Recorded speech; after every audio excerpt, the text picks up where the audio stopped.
Selamat datang di Kebun Kertajaya PT Perkebunan Nusantara 8. Saat ini kita berada di Kebun Kertajaya yang merupakan unit usaha dari PT Perkebunan Nusantara 8. Kebun Kertajaya ini melakukan usaha dalam komoditi sawit.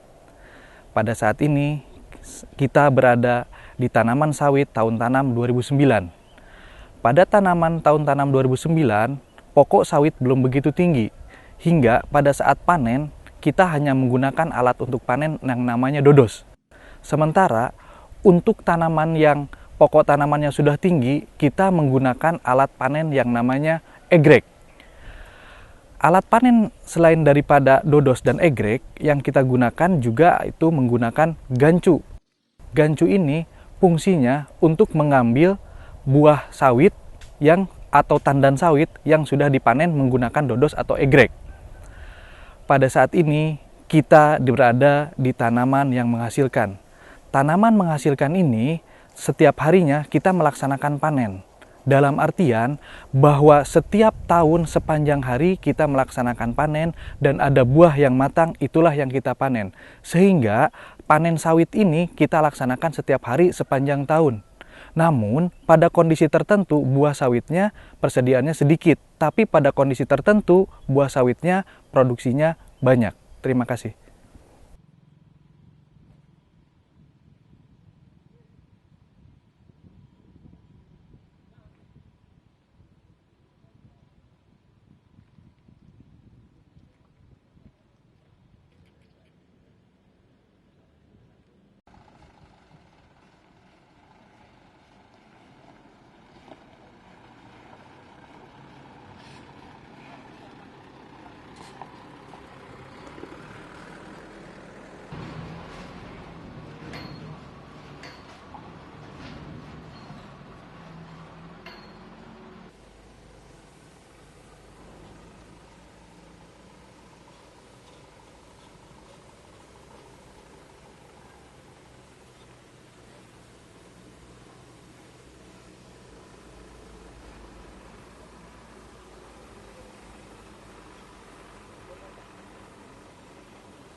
Proses pengolahan kelapa sawit Kebun Kertajaya ini diawali dari proses penimbangan, di mana di sana untuk mengetahui berat TBS tandan buah segar yang kita terima. Selanjutnya dilakukan sortasi, yaitu untuk memilih TBS yang kita olah, yang layak olah. Selanjutnya TBS ini kita masukkan ke dalam lori buah yang selanjutnya dilakukan perebusan. Perebusan dilakukan dengan tekanan 3,0 kg per cm kuadrat dengan temperatur 120 derajat. Waktu yang dibutuhkan perebusan yaitu 90 sampai 110 menit. Setelah proses perebusan dilakukan pemipilan di unit tracer drum. Di sana dipisahkan antara brondolan dan tandan kosong. Tandan kosong yang kita peroleh disebarkan ke lapangan untuk dijadikan mulching. Sebagian kita proses menjadi kompos. Selanjutnya brondolan yang sudah dipisahkan tadi kita lumat di unit digester, yang selanjutnya dipres di unit press. Hasil presan diperoleh dua massa, yaitu massa padat dan massa cair. Massa cair kita saring ke vibrating screen, yang selanjutnya diolah di proses klarifikasi atau pemurnian minyak. Setelah minyak diperoleh dengan kualitas yang diharapkan oleh pasar, kita lakukan pengiriman kepada pembeli yang ada di PT PN 8. Pada prinsipnya pengolahan kelapa sawit Kebun Kertajaya tidak memisahkan apakah itu peruntukan produk pangan atau produk non pangan. Jadi secara keseluruhan proses pengolahan tidak dipisahkan hal tersebut. Di belakang saya ini adalah pabrik kelapa sawit Kertajaya yang sudah mulai beroperasi sejak tahun 1985. Pada awalnya pabrik ini berkapasitas 30 ton per jam, lalu pada tahun 2009 ditingkatkan menjadi 60 ton per jam. Bahan baku yang kami olah berasal dari kebun sendiri, Kebun Kertajaya. Lalu sebagian ada dari kebun sesama seinduk dari PT PN 8, kebun Ruyung Datar dan kebun di Salak Baru. Ditambah kita mengolah tandan buah segar TBS dari plasma yang kurang lebih arealnya 6.000 hektar. Karena memang dari awal pabrik ini didirikan selain untuk mengolah bahan baku yang dihasilkan dari milik PT PN, juga menampung tandan buah segar dari para petani plasma. Biaya pengolahan relatif murah, kita bisa Rp400 per kilo minyak CPO. Yang dihasilkannya adalah crude palm oil atau CPO, di mana CPO ini merupakan bahan baku setengah jadi yang sementara ini ditampung di dalam negeri, di mana pabrik-pabrik yang menerima CPO ini adalah di sekitar Tangerang dan Jakarta, Bekasi. Pada gilirannya dari CPO ini diolah menjadi minyak goreng, mentega, lalu ada juga untuk kosmetik, dan kami di sini hanya mengolah sampai bahan setengah jadi. Barangkali itu yang dapat kami sampaikan.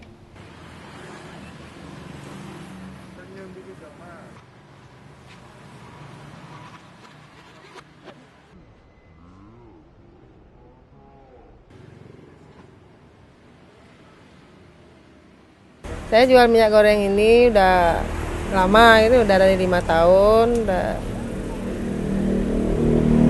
Gininya ada yang minyak curah, ada yang minyak kemasan. Harganya juga dijual beda-beda per kilonya, ada yang 12.000, ada yang 12,5, ada yang 14,5.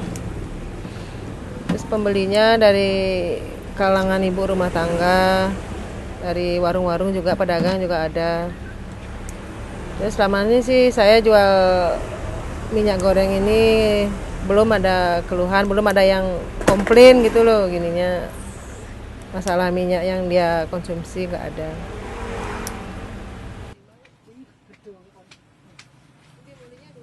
Dua, tiga ya.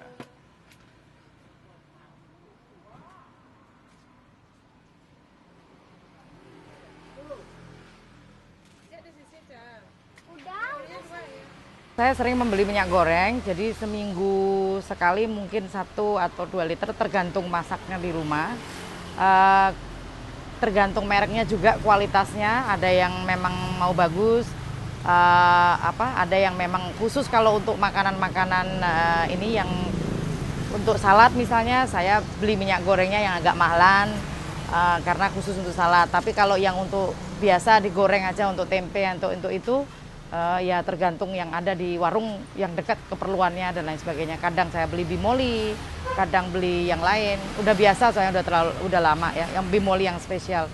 Terus kalau mengenai harga, tiap tahun memang tambah lama tambah mahal. Jadi pinter-pinter kita ibu rumah tangga untuk menggunakan minyak goreng itu. Kalau untuk kesehatan sih, memang saya dengar ada yang bilang bagus, ada yang bilang tidak. Jadi kalau menurut saya sesuatu itu kalau memang dipakai hanya kalau perlu saja, jadi tidak berlebihan, ya masih oke lah untuk kesehatan, itu saja.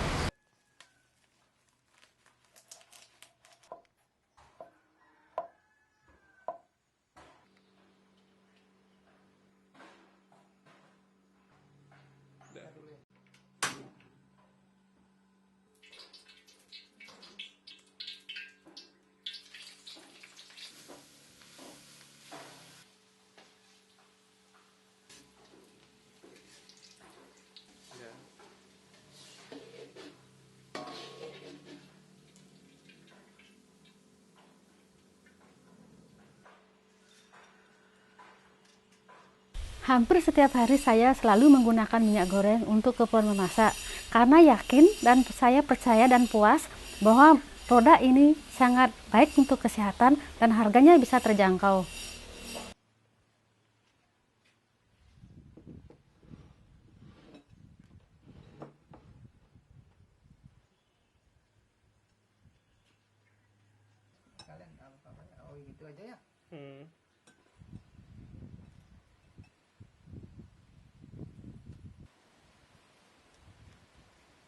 Rasanya jadi nikmat ya.